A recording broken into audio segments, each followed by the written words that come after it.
Comment gagner en clarté sur votre vision et vos rêves? Comment gagner en clarté sur quelle direction vous voulez donner à votre vie? Comment gagner en clarté sur la direction que vous voulez donner à votre business? Bienvenue ici, Johan Yangting, et sur cette chaîne YouTube et dans ces vidéos et dans tout ce que je propose, j'essaie au maximum, je fais de mon mieux pour aider les indépendants, entrepreneurs et toute personne qui souhaite mettre du sens dans sa vie à pouvoir justement trouver sa place, avoir de l'impact. Et je m'adresse principalement et très souvent aux entrepreneurs et à ceux qui ont envie aussi de prendre cette voie. Et dans cette voie, il y a quelque chose que je vois qui est très fréquente, c'est que beaucoup de personnes ont du mal à se dire mais je ne sais plus qu'est-ce que je veux faire ou où je veux aller. Que ce soit des personnes qui veulent se lancer, qui veulent lancer leur business et qui me disent mais je ne sais pas dans quoi me lancer, j'ai plein d'idées, j'ai plein de passions et je ne sais pas trop quoi faire. Comme ceux qui ont déjà un business, qu'on le voit très souvent et qui me disent ben voilà, j'ai avancé mais je ne sais plus trop quoi faire, je suis un peu perdu, je suis dans le brouillard, j'ai toute cette charge mentale, ces obligations, mais je ne sais plus trop quoi faire maintenant, je suis un peu perdu. C'est normal, vous savez, en tant qu'être humain, je pense qu'on a cette tendance tous à se perdre un peu en cours de route. Je suis le premier aussi parfois à me poser des questions existentielles, c'est normal. Il n'y a pas à culpabiliser de se poser ces questions-là. Je pense qu'il n'y a pas une personne sur Terre qui, à des moments clés de sa vie, ne se pose pas ces questions. Et c'est très bien que vous ayez ces questions. Le souci, c'est de soit culpabiliser et se dire bon en fait je pose ces questions pour rien parce qu'en fait si vous les posez c'est que vous n'êtes pas forcément à la place où vous voulez être, il y a des choses à changer dans votre vie et puis surtout si dans tous ces questionnements il faut comprendre une chose, c'est que nous évoluons, nous changeons, le monde change et que on peut pas passer sa vie à rester au même stade. Tout ce qui stagne pourrit et nous sommes la seule constante dans ce monde, c'est les changements. Nous changeons. Donc nous changeons, nous évoluons aussi. Ce qui fait que dans notre vie, nous pouvons avoir plusieurs vies. Et c'est ça qui est génial. Et je pense que déjà en déculpabilisant, on comprend que si aujourd'hui vous êtes en manque de clarté, c'est qu'il est temps de faire ce travail. Et je souhaite vous apporter une petite réflexion qui est très importante, qui va vous permettre de gagner en clarté.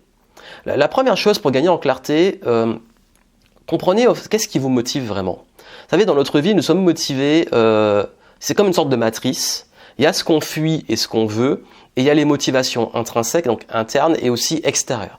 Donc, très souvent, ce qui va se passer, c'est que quand on est motivé par des choses qui sont liées finalement parce qu'on veut fuir, et qu'en plus c'est externe, très souvent, c'est pas un jugement sur les motivations, mais c'est des motivations parfois sur les choses qu'on ne contrôle pas, parce que c'est l'extérieur et en plus on le fuit. Mais par contre, la bonne nouvelle, c'est que vous pouvez faire des choix. Je vais donner un exemple très simple. C'est que si, par exemple, nous sommes dans un contexte, au moment où j'enregistre, de crise, post-crise sanitaire, mais encore, certaines parties du monde, c'est encore le cas, et surtout de crise économique. Et dans cette crise, on peut se dire, moi je fuis cette crise et surtout, au niveau externe, j'ai peur que mon business, que ma vie soit impactée par la crise. Quel est mon pouvoir ? Je ne contrôle pas cette crise, je ne contrôle pas la pandémie, je ne contrôle pas la crise économique, je ne contrôle pas cet environnement. Par contre, je peux contrôler les décisions que je vais prendre. Je peux être proactif et dire comment je vois les choses. Est-ce que je le vois comme une menace ou une opportunité? Quelles décisions je vais prendre en interne? Comment je vais changer mes états internes? Qu'est-ce que je peux faire à mon échelle? De même, si on est motivé parce qu'on fuit au niveau interne, parce que je prends un exemple, je ne veux pas être salarié, je ne veux pas retourner au salariat ou je ne veux pas, j'en ai marre d'être salarié, je fuis le salariat. Ça peut être aussi une bonne motivation de se dire ça me convient pas. Qu'est-ce qui me convient pas et pourquoi je veux changer ça? Moi, ce qui m'a motivé quand j'étais étudiant, jamais été salarié de ma vie, à part les rares CDD alimentaires quand je développais mon business. Et quand j'étais étudiant et que je voulais devenir entrepreneur, je fuyais le salariat. Mais au bout d'un moment, la fuite, elle est fatigante. Parce que tu sais ce que tu veux pas, mais ok, je veux pas être salarié, je veux pas faire d'impasse, je veux pas être salarié. Mais tu veux faire quoi en fait? Tu veux faire quoi? C'est quoi que tu veux faire? La fuite peut être un déclencheur, ça peut être un déclic. C'est pas une motivation long terme, c'est un déclic, un déclencheur. Boum, ok. Maintenant, il y a ce vers quoi je vais. Ok, super, tu sais ce que tu fuis, mais tu veux quoi? En externe et en interne. Tu veux quoi en externe? Tu as envie de voir un monde avec... Et ça peut être, d'ailleurs c'est l'erreur que j'ai faite en externe avec moins de cons. Je disais ça en fait. Je veux voir moins de cons, donc je veux éduquer. Mais en fait, tu veux pas voir moins de cons, tu veux voir plus de gens en conscience et des gens plus éduqués et plus respectueux, plus conscients. Ok, tu veux voir cet impact, tu veux changer l'éducation, tu veux que des gens soient plus bienveillants, etc. Qu'est-ce que tu peux apporter? Pareil en interne, je veux être plus libre. Je veux pouvoir avoir plus de compétences. Je veux peut-être avoir plus aussi de reconnaissance. La reconnaissance qui est à la fois aussi externe et interne. Bref, en fait, là je résume, je vais assez vite. Je détaille un peu ça dans certains de mes programmes. Mais c'est pour vous dire qu'en fait, ces différents types de motivation, il n'y en a pas un qui est... Chacun a sa place. Mais qu'il est important que quand vous voulez de la clarté, il faut savoir, qu'est-ce que vous fuyez en externe et en interne? Et ensuite, qu'est-ce que vous voulez en externe et en interne?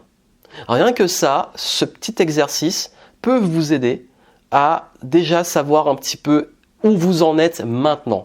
Qu'est-ce qui vous compte? D'ailleurs, j'ai beaucoup d'entrepreneurs et beaucoup de personnes que j'accompagne qui ont envie d'avoir un impact de changement dans le monde et aussi dans leur vie personnelle. Cet impact, ils se disent, mais moi, je veux plus voir ça dans le monde, j'ai vraiment envie, je fais ce business parce que je veux plus voir ça dans le monde. Et aussi parce que je veux voir ça, je veux créer ça. Et en même temps, je veux plus être prisonnier d'un métier, je veux plus ne plus pouvoir exprimer la créativité parce que je veux pouvoir avoir de l'impact, je veux être épanoui, je veux me sentir utile. Vous avez vu ce que je veux pas, ce que je veux. Et donc, n'hésitez pas à reformuler aussi.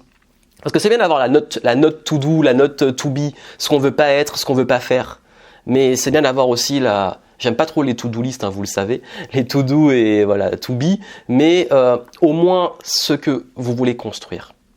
Et quand vous travaillez ça, vous pouvez commencer justement, et c'est ce que je vous souhaite, à passer de plus en plus, pas vers le contre, mais vers le pour. Le contre, c'est un déclic. C'est ok, par contre, si je sais que le truc qui me nourrit le contre, ok, je vais pas là, mes antivaleurs, tout ce qui est là. Maintenant, qu'est-ce que je veux? Et j'ai donné un mot, antivaleurs, parce qu'il y a les antivaleurs, il y a les valeurs. Donc il y a tout ce que vous fuyez, et il y a aussi vos valeurs. Parce que c'est important, quand vous voulez de la clarté, moi je fais toujours un travail, quand je sais plus, je suis un peu perdu, ça arrive, dans mon business, voilà, il évolue, et puis à un moment je me dis, maintenant qu'est-ce que je peux faire? Je suis un peu perdu, je suis dans le brouillard. Je reviens sur mes valeurs. Ok, c'est quoi mes valeurs? C'est quoi ce qui est important pour moi? Qu'est-ce qui a de la valeur pour moi? La liberté, le respect, le mouvement, ok, être authentique, toutes ces choses-là. Toutes mes valeurs, je reviens dessus et je pose la question, comment je peux nourrir encore plus ces valeurs? Bon ok, la liberté, tu as la liberté, comment je peux être encore plus libre? Et d'ailleurs, si je prends des engagements qui ne sont pas en cohérence avec ces valeurs-là, parce que je m'engage sur le trop long terme, je ne suis pas crédible. Donc si cette solution arrive, je l'écarte.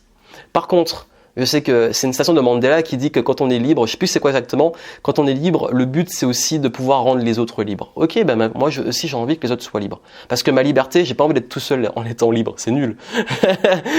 C'est pareil quand je dis avoir la liberté financière c'est cool, mais si je peux avoir mes amis avec moi, il faut qu'on puisse voyager quand tout le monde est au travail, c'est génial. Non, je dis ça pour provoquer, pour rigoler un peu parce qu'on rigolait avec des amis sur ça. Mais le but en fait c'est ok, j'ai des valeurs, comment je peux, à travers ces valeurs, m'épanouir et me développer. Et puis surtout, en fait, quand vous comprenez vos valeurs, vous savez pourquoi vous prenez des décisions, parce que vos décisions sont souvent basées sur des valeurs.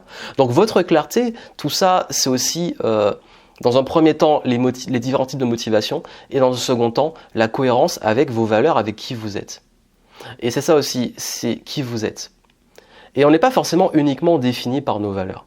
Là, c'est une réflexion philosophique que je vous fais. Est-ce que nos valeurs nous définissent qui on est? Non, ça fait partie de nous, mais c'est pas que ça. On n'est pas que nos valeurs.